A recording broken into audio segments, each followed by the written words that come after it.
Hello, Leveling Up Nation. This is Brigham Blackham, your host, your success story strategist. And today I have my friend Curtis Swenson. He is the thought coach. And he learned to love himself through the book, You Can Heal Your Life by Louise Hay. When you cross that bridge, he noticed a significant drop in fear. These days, we call it anxiety. He was no longer afraid to try new things, start new relationships, and be an authentic self for himself and others. He also noticed that his confidence went through the roof. He wanted more, so he completed the training to become a Louise Hay certified teacher and coach. And man, Louise Hay, that's amazing. I'm so excited to hear a little bit more about that background of yours. And he's got some awesome information for us today. We're going to be talking about not just how our thoughts are important, but if you don't control your thoughts, they will start to control you in your future. And there is a story behind and within your thoughts that if you can control that story, that narrative, you can start to get amazing results. So Curtis, welcome to the call, man. I'm so excited to have you today. Thanks for having me. Yeah, no problem. Well, first off, let's start here. When we talk about thoughts, you said you are the thought coach. I want to hear, why are thoughts so impactful in what you do? Because, man, you branded yourself as a thought coach. I feel like you probably have a lot of background and knowledge about saying why thoughts are so impactful. Well, the basic concept in my perspective of personal development is what you focus on grows. And so whatever you're focused on is going to grow. And most of us don't have a really good habit of focusing on the positive. We're really good at focusing on the negative. And that's not what we want to grow. And if you look at beliefs, which are really close to thoughts, there's beliefs, and then there's your thoughts, and there's your feelings, your actions, and then your results. And so behavior modification doesn't really last. You can modify your behavior, but if you don't change the belief that's underlying that whole thing, it's not a real lasting change. So thoughts play into that quite a bit. In fact, I've got a concept I could share if you'd like. Absolutely. I heard that you've got a concept about it was armies and generals and the idea of how they combat. Let's dive into that. I'm excited to hear your concept. Go ahead. Okay, so experts say that 90% of our results are controlled by our subconscious. I go subconscious, conscious. And if that's true, 90% of our results, would it be a good idea to get our subconscious working for us instead of against? Absolutely, 100%. So let's let the subconscious be represented by a vast army of men and women, thousands of men and women that are capable of doing big things. And he who commands them, I call the general, and the general lives in my head. And he hears every thought that I think and every word that I say. And that's how he decides how to command the army. For example, if I'm cleaning out the dishwasher and I drop a glass plate on my tile floor and it shatters into 100 pieces, I might say something like, "Oh, I'm such an idiot." So the general picks up his megaphone and he says, "Curtis is an idiot." And the army leaps into action and starts creating idiotic experiences for me for the rest of the day. You ever had a day like that? Oh yeah. Yeah. I think that's pretty normal. So if I catch myself and I realize what I just did, I say, actually, I'm a genius. And the general picks up his megaphone and he says, "Scratch that previous order. Curtis is a genius." So the army shifts gears and they go into action, creating genius experiences for me for the rest of the day. And it sounds overly simplistic, but that's actually the way it works. What we focus on grows. We focus. And let me point out a couple of things with those two statements. First of all, am I an idiot? No, that's not even true, is it? That's a lie. No way. And that's how we usually are with our negative self-talk. We usually exaggerate it and we tell lies about ourselves. In fact, I'd like to admit that all negative self-talk is a lie. And here's a harder question to answer. Am I a genius? I think so. It depends on your definition of genius. For me, absolutely. True. Someone that is creative in every facet of your mind. Let's hear what your definition of genius is. Well, in some ways I am, is my answer. It's like, well, in some ways I'm a genius. And we hesitate to praise ourselves, which is another concept that I teach, because we're afraid we'll be perceived as arrogant, but we don't give ourselves enough credit for the good things that we do. I don't hesitate to call myself a genius, and I don't mean I'm a genius in every way, but I'm a genius in some ways, and so are you. Yeah. And so there's an it could be expression in Mandarin. Is it okay if I add a quick little sure. thought and then we'll keep going? So one of my favorite expressions, I think it's Confucius that says this. It's 三人行必有我师焉. When three people are walking, all of them are teachers, meaning you can learn from anybody. So everybody is a genius in their own right. They have their own zone of genius, their own lived experience. And just like what you said, when you accept that in some areas of life you are a genius and you're willing to share it, you can open up a lot of possibilities for yourself. So let's dive back in. You said, yeah, I love you have that. to accept that you're a genius. Yes, I agree. So I believe that I can learn from anyone. I learn a lot from my clients, and they learn a little from me. They mainly learn from themselves because I ask them questions to bring out what they already know. I help them decide what direction they want to go. I help them decide what are the next steps, and then I hold them accountable. So they're systematically moving toward their goal on a weekly basis. Because I don't claim to know anything. What I do know, my gift is question asking. What I do know is how to ask great questions that brings what they already know out of them, and then they go in that direction. And that's so rewarding. Yeah, I think that's a beautiful way to think about how you can help someone. A lot of times the answers are within. And if you ask the right questions, it's almost like picking a lock. Eventually, those little tumblers are going to line up and suddenly that lock's going to open. Oh, I like it. And they have to open that lock. You ask the right questions, eventually that lock will get open. But if they don't ask the questions, that stays inside them locked up. Their potential stays locked up. Your abilities to take that next step stays locked up. So having great questions, having somebody on the outside looking in saying, what if this were possible for you? What would that look like? And giving them the space to create that possibility for themselves. As soon as you have that space, they can step into it. But if they never create the space because they don't give themselves the creativity and the creative license to open up that possibility, that they'll stay stuck. So let's find a concrete example. When you say you've got this general in the head that says, hey, let's make sure that whatever he says or what he speaks into existence happens. Can you give us a concrete example of that, maybe with a client you've worked with or some experience? You're like, oh, this is a perfect illustration of how this works. So one of my clients, at the beginning of a 90-day experience, I asked my clients to choose 3 things they'd like to manifest over the next 90 days. And one of them said, I'd like to have a bigger house. We have a big family, and there's nobody in the family has a big enough house where we can all get together. And we decided to call that the gathering place. And we focused on the gathering place, and we created an affirmation. Oh, hello. This is my little daughter, Dottie. She's beautiful. Thank you. So we created an affirmation that he would eventually own the gathering place. And we worked on that. We worked on that longer than 90 days. But the house itself turned out to be over $1 million. Wow. And he wasn't in a position when we started to make the payments on $1 million house. And as we worked together and took steps, he started doing things. Like he reached out to his realtor and he said, what do we got to do to get top dollar from the house we currently have? And they started doing those things. And they went and looked at a few houses. And then they worked with the realtor, they worked with the loan officer, and they took steps every week to move toward the gathering place. And eventually they bought the gathering place.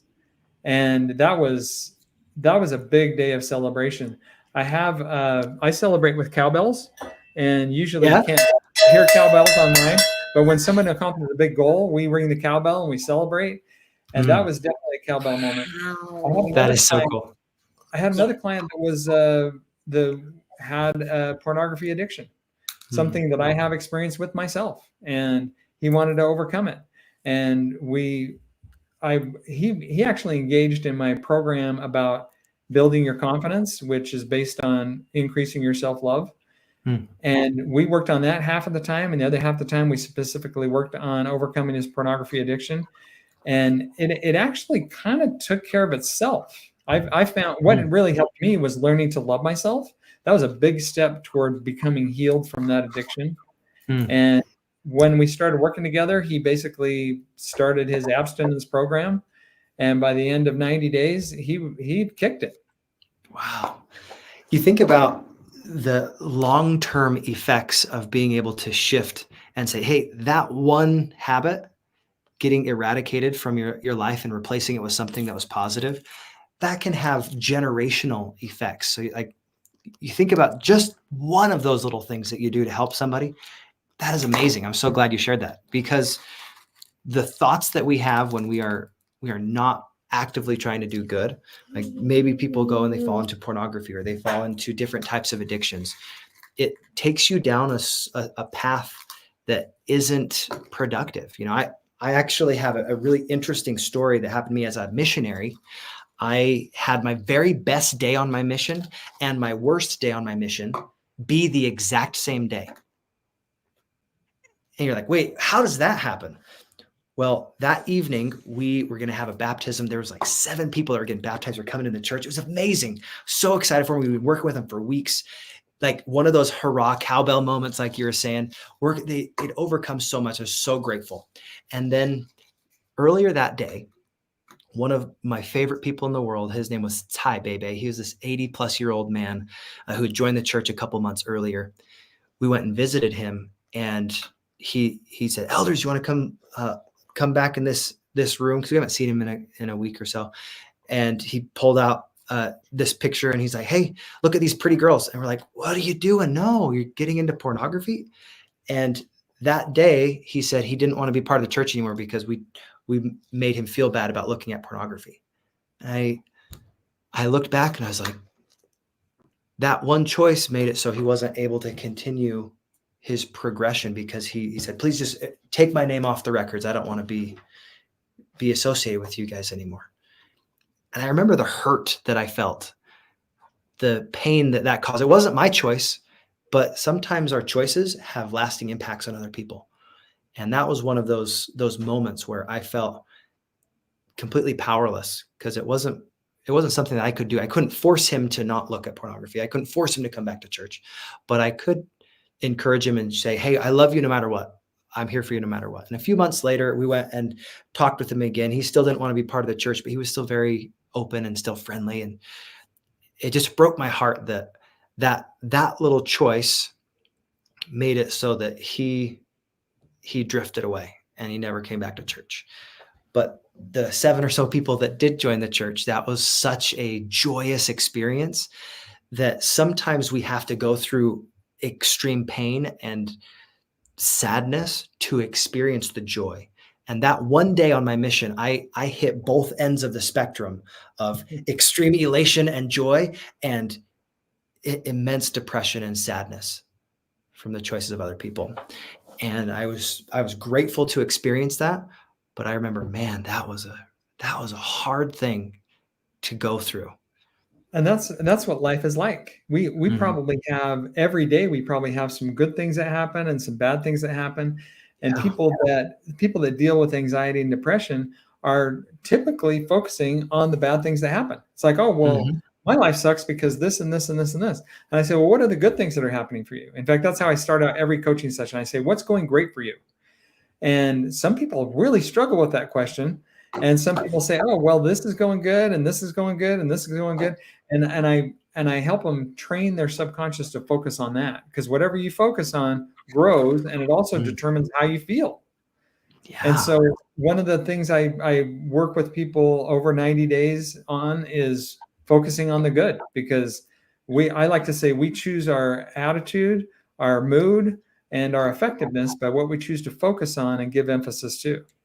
Yeah. I love how you said you're not focusing on 40 different activities, 40 different things. You're like 1 to 3 goals over 90 days.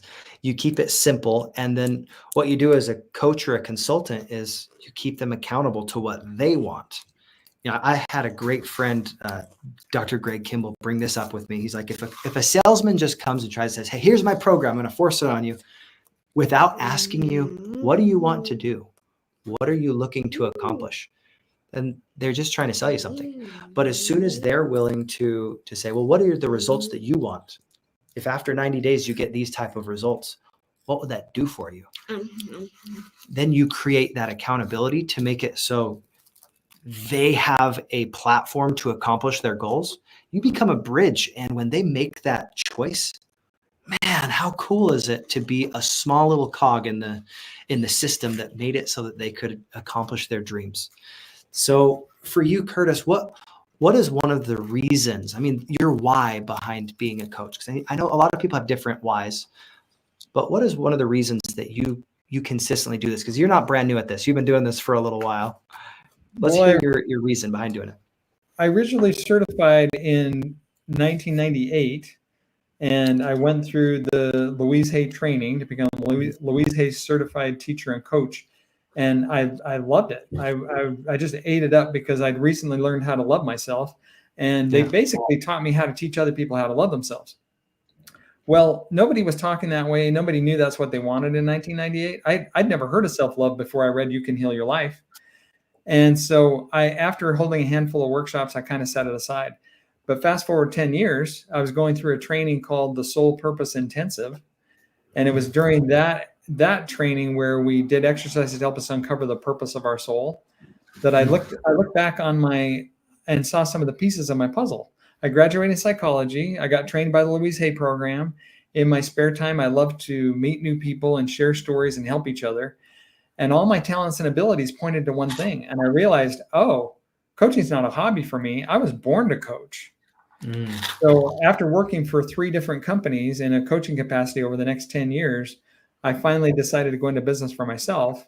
And this is 1998. I mean, 2018. So people are talking about self-love. A lot of people have decided that's what their next step is. And so it went pretty well. It kind of took off.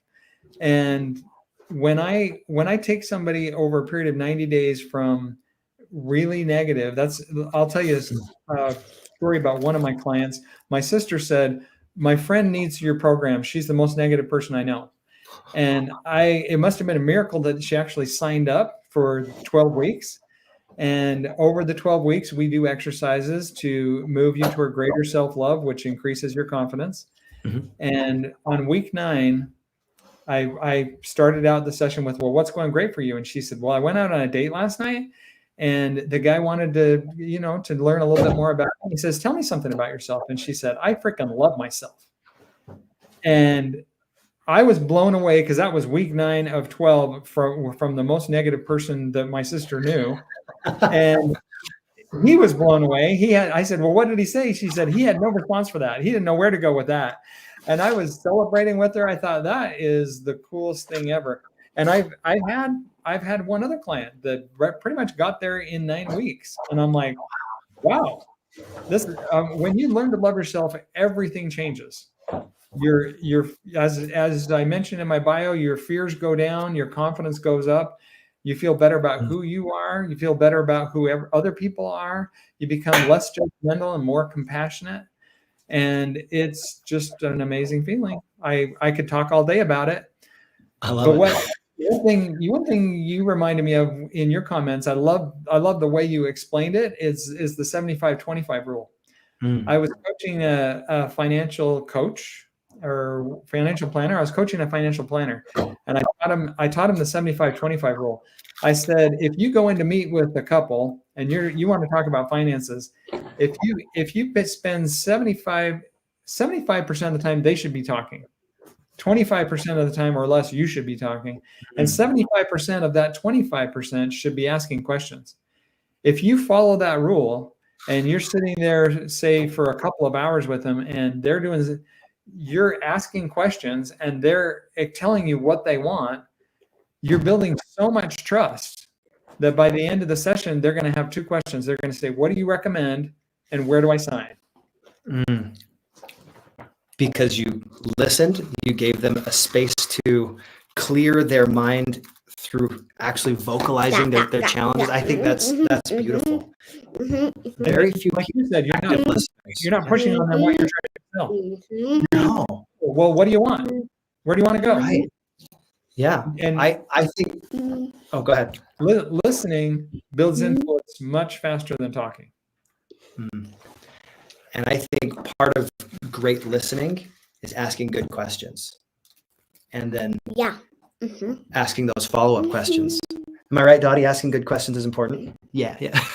She's in. No, so good. So for you, when you are thinking about the story that people tell themselves in their thoughts versus what is reality, let's go there for a moment, because sometimes this is one of the ways I like to coach people. There is a story that you're telling yourself that is no longer serving you, and that story is either slightly true but mostly false, or mostly true with a slight little bit of false, and it is not serving you. As soon as you eradicate that type of a story that isn't helping you anymore, and you rewire that process, you're able to get better results because you're working off of fact rather than an opinion or a story. So what are some ways that you've been able to do that to help people reprogram their thought process? So instead of eradicate, I like to say replace, because if you eradicate, there's space there. And the thing that fits in that space perfectly is that old story. So I like to say replace the story. And that's where affirmations come in really handy. Yes. When I'm helping someone replace a limiting belief with an empowering belief, I say, okay, tell me what's true for you, and they tell me the whole issue. They tell me their story, right? This story that's no longer serving them, and then I say, what would you like to be true? I like that. And that stumps them usually for a minute. They're like, well, so I said, what if anything could be true? I have this little magic wand that I use in my coaching. I say, what if I wave my magic wand and I can make anything true? What would you like to be true? And they say, well, gosh, I guess if you have a magic wand, I'd like this and this and this to be true. And I say, oh, okay, well, let's make an affirmation. So we create an affirmation that says that's true, which of course originally starts out to be a lie, especially for them, because they've got this story and that's their reality. But if they can get a little bit of buy-in, if they can imagine that could eventually become true, then I give them 5 steps to start with to replace that old story with the new story so they can start changing their results. So let me hear if I'm catching this correctly. So you will have them create their own affirmation. You don't force that affirmation on them. You give them that magic wand moment where they get to choose, what do I actually want? Not what does the world want for me, but what do I actually want? And then you help them kind of wordsmith so that after they land, oh, this is how I want it, this is how they articulate it. You give them some simple processes to download that as almost a new operating system. And they do this. Is this like a daily process of saying, here's how I say my affirmations, here's when I say them? Can you explain those 5 processes? Yeah, it takes daily over a period of time. I usually recommend 12 weeks, 90 days. So yeah, one of the things I do is I teach them the 4 P's of affirmations. When you're creating an affirmation, you want to make it personal, positive, powerful, and present tense. And if they follow those 4 rules, they end up with a pretty good affirmation. And sometimes I ask them questions. I say, well, does that resonate with you? Is that powerful for you? Does it evoke emotion? Because when you add emotion to affirmations, that's turbocharges them. That's when things really start to move. And one of the steps that I recommend is write your affirmation at the top of a piece of paper, and then start a list of things that show that's already true. And I have them come up with 5 things. I help them come up with 5 things so they have a list. And then I say, okay, every day, read this list. And when something comes to mind that belongs on this list, add it to the list. And just keep growing the list. And the more you grow the list, the more your perspective will shift. And your subconscious will start to realize, oh, I said, eventually the list is so long, it weighs so much. It's weighing on your subconscious. Eventually your subconscious says, okay, I give up. This is true about you. I like that. You're giving yourself enough data to prove that this is true. Yes. That's key. That is key. I think that's a brilliant insight. Thank you for sharing that. You sound like you're going to add one more thing. Go ahead. Another thing you caused me to think about was one of the 10 benefits of coaching. I mean, there's more than 10, but I have a list called 10 benefits of coaching. One of the 10 benefits of coaching is an outside perspective. You meet with someone and they say, well, this is the story I'm telling myself. Well, they don't say it that way, but I say, oh, that's the story you're telling yourself. So I love that you use that terminology. And then I say, well, is that serving you? And they're like, well, definitely not. And And it takes a little bit to get them to believe that they can actually change their reality. Mm-hmm. And one of my favorite tools is making that list. I'm like, well, let's make the list. And once the list gets long enough, we're like, oh, I guess this story isn't actually true. Mm. And you get to help them discover that, not force it upon them. I think that's something I loved as a theater teacher. One of my favorite things whenever you're talking about how to, work a monologue or work any scene in a production is, what are those moments of discovery that your audience can fill that gap of that's what it is. It's in those moments that there's a gap, and you give your person permission to make that discovery instead of forcing it on them. That's where the magic happens in theater. That's where the magic happens in coaching too, because you're not going to be able to force an epiphany on anybody. What does that look like? It's you don't force epiphanies, but you can give them permission to think. And a lot of times when they connect things that are not currently connected, that connection is their epiphany. And I love being one of the people that is like that electric shock in between those 2 points.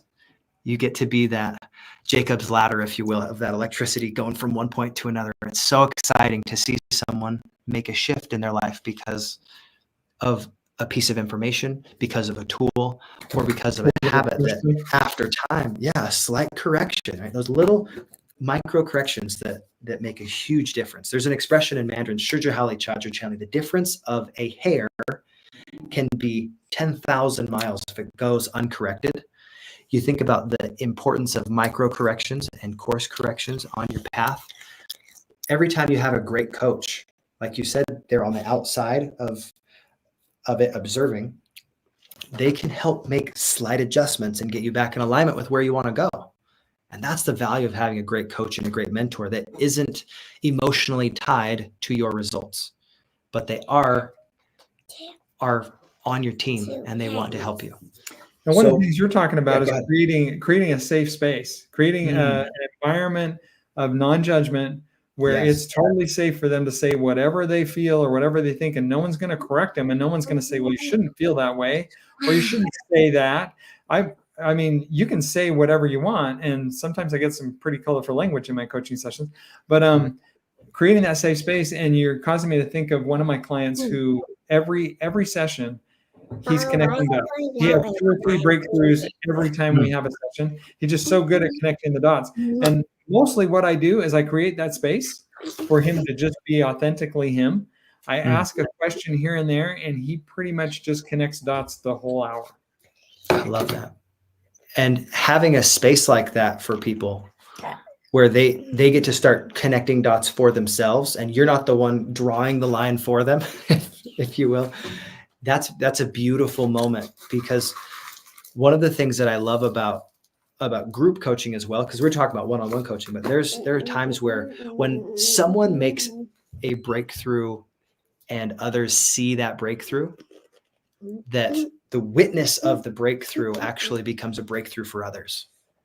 And one of the things that I'm getting certified in is called tactical transformations, where you take one person, you ask very specific questions to help them make connections. You don't make the connections for them. You don't necessarily know where it's going, but you help them discover where their weakness is, and they self-identify that. And then what are things that they can do to change that? Not things that you force upon them, but things that they can do that's in their power, that's in their story, that they can make those micro shifts. And sometimes those discoveries are so powerful, and they can make a huge difference in how you perceive your value as a coach, because you're not a commodity. That's something that when people say, well, how much do your services cost? I was like, well, that's a really great question. And they may ask for a discount. Like, this is something that I think is really funny. If they ask for a discount, you're like, well, would you like a discount on your future, or a discount on your results of who you want to become? You're like, oh, okay. But I guess I don't want a discount on that. I want the full quality. So when you're thinking about providing value, you said you have at least a list of 10 things. Why do people, in your opinion, not just hire a coach, but utilize what the coach says and take the friction out so they'll actually make some progress? What are the benefits of the coaching? Yeah, go ahead. That's a great question. I found what causes them to take the action, which is of course what makes all the difference, is they're paying me money. Yeah. And I mean, I do coach for free sometimes. I've usually got 1 or 2 clients that I'm coaching for free because I know they'll do the work and I know they can't afford it. And I've had 2 or 3 in the past that have turned into paying clients. They're like, oh, by the way, I'm getting great value and I can afford to pay you now. And so I'm going to start paying you. And I'm like, great. And so that's one thing is I think I'm almost doing them a disservice if I don't charge them, because when they're paying money, they do the work. When they know, when someone they respect is going to hold them accountable the following week, they do the work. I also have them set up a support team where they have an accountability partner that they're checking in with 3 times a week. So 3 times a week, they got to be accountable, and then me too. And I also have them set up a mentor that they check in once a week. So they've got 5 points of accountability throughout the week, and that really, the more you put into it, the more you get out of it. I think when people pay, they pay attention. That's something I've heard from multiple people, but it really comes down to if you are actually having a transfer of value, there sometimes needs to be some skin in the game. So when people are serious, not just curious, but they're serious about changing their life and they take those actions necessary, they're going to be happy to pay you because you're giving them so much value. You're helping them get what they want. And the accountability, I think, is the key to being a good coach. There's another expression in Chinese. It's just popped up in my head. This is from that game Go, the one with the little black and white pebbles. When people are playing this game, sometimes the spectators can see the next move better than those playing the game. And that idea of dang guanzhi mi, the people that are playing are confused, and pang guanzhi qing, the people that are on the side observing, have a clear view of the whole thing. Sometimes that's why you need a coach, is because they don't see their next move as clearly as a director or as clearly as a coach, someone that isn't in the game fighting and playing it. So I love that idea. You're doing them a disservice if you don't give them the opportunity to pay and to actually go that final percent there. Yeah, and the tricky part is you get to ask them questions so that they see the next move instead of telling them what the next move is. Yeah, because when you tell them, you create dependency. But if you ask them, they create confidence through that independent thought. That's my thought. Is that basically your experience as well? Yeah, and they're going to be motivated. If it's their idea and if it's what they want, then they're going to be motivated and they're going to take action. And the last thing I want is for me to give them an answer and then they try it and it doesn't work and then they hold me responsible. Right. So it keeps me in the clear too. I just say, well, have you considered this? And they're like, oh no, that's a terrible idea because of this and this and this. And I'm like, oh, I'm glad I asked.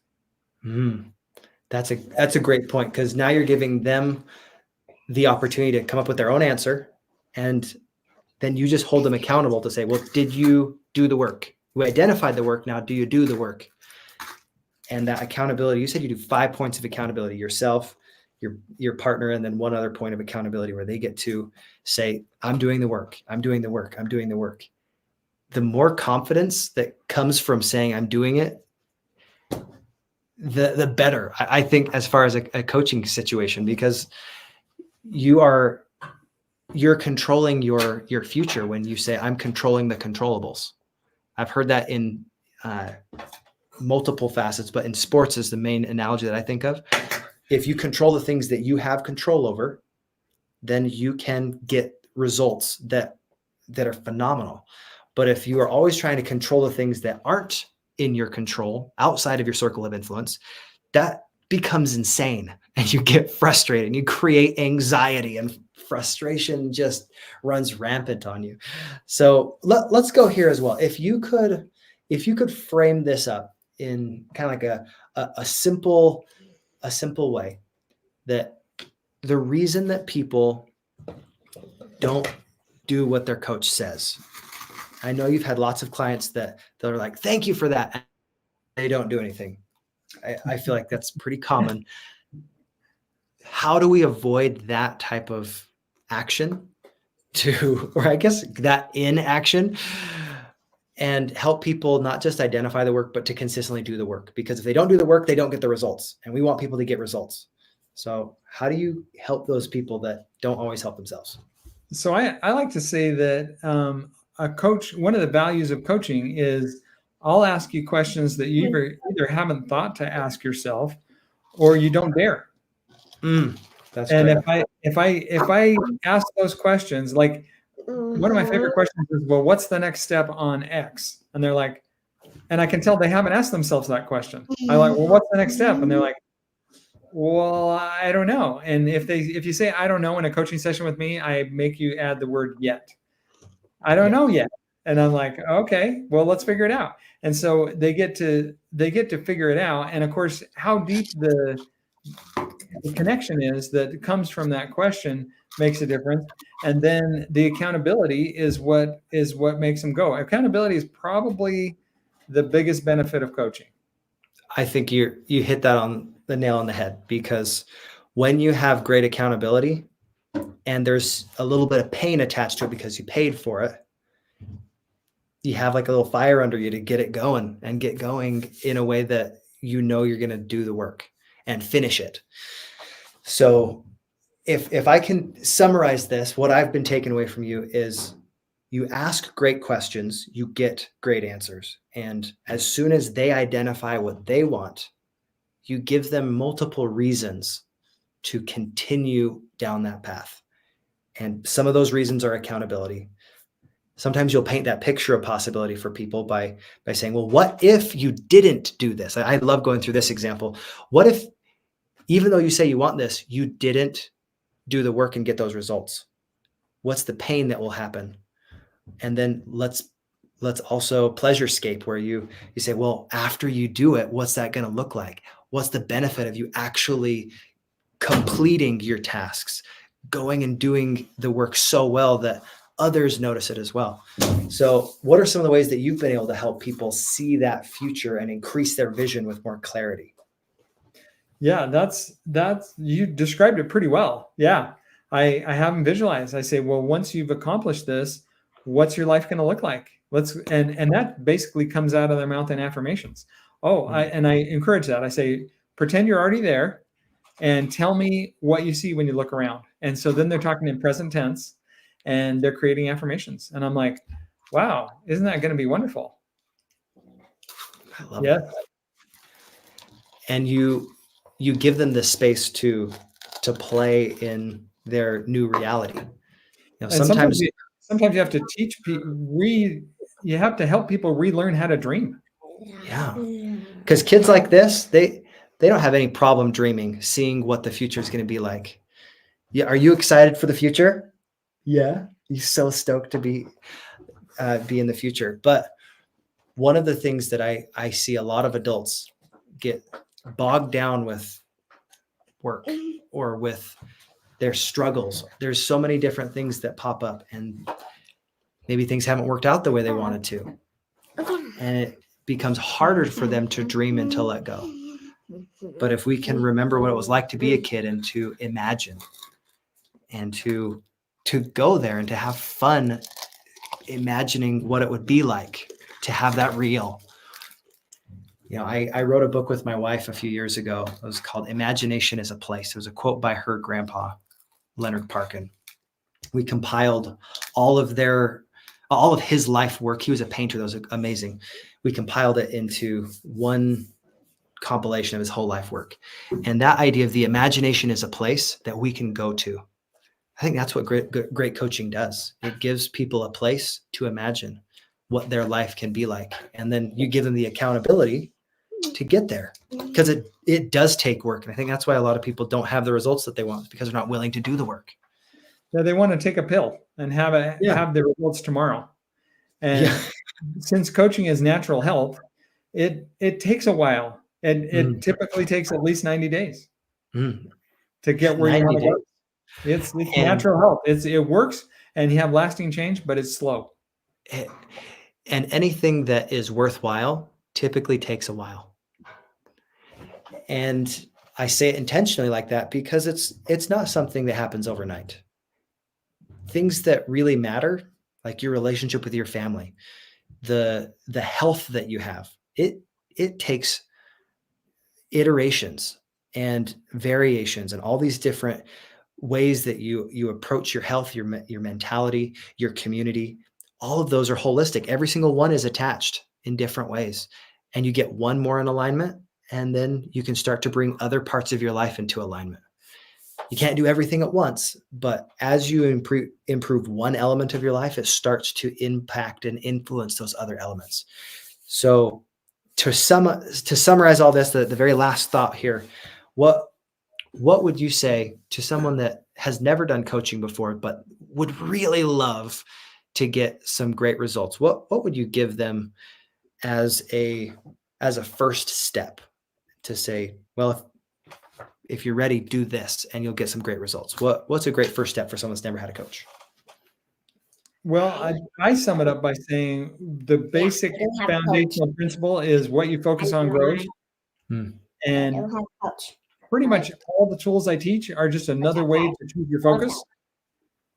And if I was only given one tool, I would say, write what you want on the top of a piece of paper and start building a list that shows it's already true.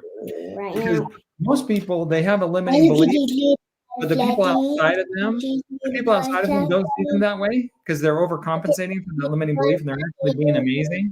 And the people outside of them are thinking, well, that's already, they choose an affirmation and the other people say, well, that's already true about you.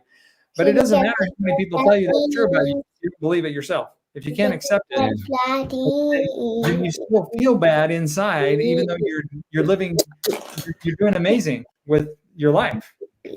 And so that's a tricky thing. Getting something. You have been overcompensating. You've created a lot of great results, which is good because then if you can just shift that belief inside and accept that you're that, you've already got the results. The other option is when we have a limiting belief, we tend to shut down. And then we haven't created much. And that's a little bit harder road. I can get them to believe that they are what they are, but then they still need to create the results.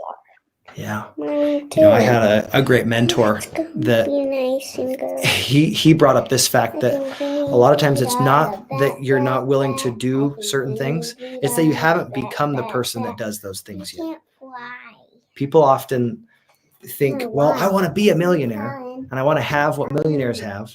I want to be able to spend like what millionaires spend, but they haven't become the person that does those things yet. A lot of times it's the process of becoming that is more important than just the process of doing. Because a lot of people can do those things, but they don't always reach that personal development level to say, this is who I am, and there's an identity there.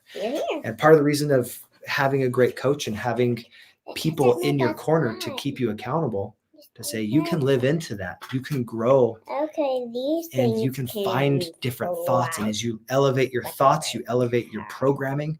Just like what you said, you're building a data center of saying, here's why this is true about me, and this and this and this. I thought that was a great takeaway. Thank you so much, Curtis, for being on today and sharing so many great points of value. I'm really grateful for that time that we've had. And I love being able to talk in your house. I think, was that 2 years ago? I think was when we met. So I really appreciate the opportunity to connect with you again. And how do people find you online so that, if they're thinking about finding a thought coach, that they could come and connect with you on another more personal level? Well, my first session is always free, and you can book a free session by going to my website, thought-coach.com. Or for those of you that are older than 40, thought-coach.com. I love that distinction. That was beautiful. Well, thank you so much for that. And with no further ado, we'll just say thank you again for being on today, Curtis. Excellent amount of value that you shared. Guys, if you are looking for a thought coach, he's your guy. He is an amazing individual. He's helped my sister-in-law immensely. So thank you for the breakthroughs you brought in her life. And I really appreciate the insight that you've given, the love and the value. So once again, thank you. And go to his website, thought-coach.com. That's amazing. And we'll see you guys next time. God bless.